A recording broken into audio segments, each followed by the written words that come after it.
প্ৰিয় বন্ধু বান্ধৱীসকল, মই আজি এটা দৰৱ লৈ আহিছোঁ, যিটো দৰৱে কেইবাটাও ৰোগ ভাল কৰিব পাৰি। এইটো হৈছে শুকান হালধি। মোৰ ভিডিঅ'টো শেষলৈকে চাব, স্কিপ নকৰি, গতিকে গোটেইখিনি জানিব পাৰিব আপোনালোকে চাই থাকক। মই আজি আপোনালোকক এটা নতুন দিহা দিবলৈ আহিছোঁ। আশা কৰিছোঁ আপোনালোক উপকৃত হ'ব, আৰু মোৰ উদ্দেশ্য সেইটোৱে। মই এখন পুৰণা ঔষধৰ পুথি উদ্ধাৰ কৰিছোঁ। এইখন পুৰণা আমাৰ ককা দেউতাৰ দিনৰ। এই পুথিখনত বিভিন্ন ঘৰুৱা দৰৱ আছে, বিভিন্ন জটিল জটিল ৰোগৰো কিছুমান বিধান আছে। সেই বিধানসমূহ মই ভাবিছোঁ আপোনালোকক মই ফেচবুক আৰু ইউটিউবৰ জৰিয়তে জনাওঁ, আৰু কেনেকৈ ব্যৱহাৰ কৰিব লাগে তাকে জনাওঁ। আপোনালোক উপকৃত হ'ব বুলি মই বহুত আশা কৰিছোঁ। আপোনালোক নিশ্চয় উপকৃত হ'ব। একেবাৰে সাধাৰণ ঘৰুৱাভাৱে পাকঘৰতে পোৱা কিছুমান ঔষধে আমাৰ জটিল জটিল ৰোগবিলাক ভাল কৰিব পাৰি। এতিয়া চাওক, মই কি ধৰণে একেবাৰে সৰু সৰু হাততে পোৱা ঔষধ মই আপোনালোকক দেখুৱাম। সেই ঔষধবিলাক ব্যৱহাৰ কৰি আপোনালোকে ঘৰতে নিৰাময় হ'ব পাৰিব।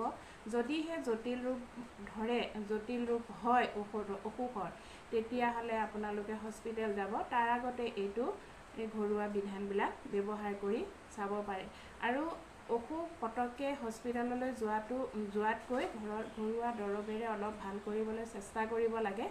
আৰু পুৰণা যেতিয়া হস্পিটেল আমাৰ ওলোৱা নাছিল, তেতিয়া পুৰণা ঘৰুৱা দৰৱেৰে, বন দৰৱেৰে আমাৰ অসুখবোৰ ভাল কৰিছিল। তেতিয়া অসুখো মানুহৰ কম আছিল। গতিকে মই এই পুথিখনৰ পৰা যিখিনি পাওঁ আপোনালোকক দিবলৈ চেষ্টা কৰিম। আশা কৰোঁ আপোনালোক উপকৃত হ'ব। এতিয়া মই ডিঙিৰ খচখচনি, শুকান কাহ আৰু টনচিল আৰু কফ জমা হৈ থকা, আলজিভা বহা, এই আটাইকেইটাৰে এটা মাত্ৰ ঔষধ পাকঘৰতে পায়। এইটো হৈছে শুকান হালধি। এয়া দেখিছেনে? এচামুচ শুকান হালধি লৈ ল'ব, আৰু এটাই ঔষধ। এই শুকান হালধিটো আপোনালোকে এনেকৈ লৈ ল'ব। লৈ মুখখন মেলি আলজিভাখনত সানি, গোটেই হেৰিটোতে মুখৰ আলজিভাৰ কাষে কাষে ঘঁহি দিব, জিভাটো ঘঁহিব। আৰু লালটিৰ নিচিনাকৈ যেতিয়া বস্তুবোৰ পৰি যাব, সেইখিনি পৰিবলৈ দিব। তাৰ পাছত যেতিয়া একেবাৰে পৰি মুখখন শুকোৱা নিচিনা লাগিব, তেতিয়া গৰম পানীয়ে কুলি কৰি মুখখন ধুই পেলাব। আৰু সেইটো কৰাৰ পাছত আপোনালোকে সেইটো এৰি নিদিব। দিনটোত 3 বাৰ কৰিব। যদি শুকান কাহ আছে তেতিয়াও ভাল হ'ব, আৰু গিলিও দিব পাৰে, একো নাই। আৰু যদি আপোনালোকৰ আলজিভা বাঢ়িছে, সেইটোও ভাল হ'ব। আৰু আপোনালোকৰ যদি মাত ভাঙি গৈছে বা গ্লেণ্ড বাঢ়িছে, তেতিয়াও ভাল হ'ব। এই আটাইকেইটাৰে বিধান এই পুথিখনত দিয়া আছে। এয়া পুৰণা পুথি, দেখিছেনে কিমান পুৰণা?